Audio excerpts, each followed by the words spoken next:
You can. And and the owner loved the cat very much.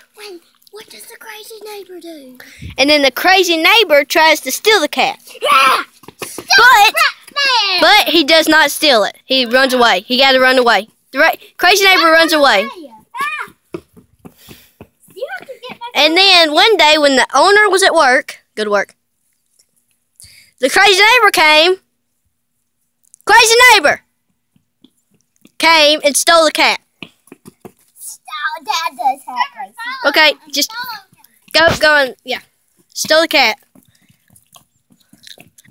Stop, Grayson. You stole her. Okay, and then the owner came home. And the crazy neighbor and the cat were both gone. Freak out.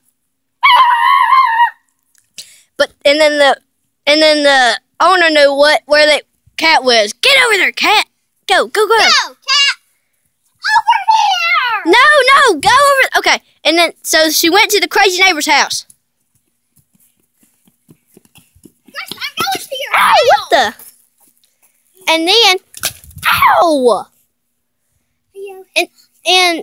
And then she stole the cat back, and they lived happily ever after. The end. The end.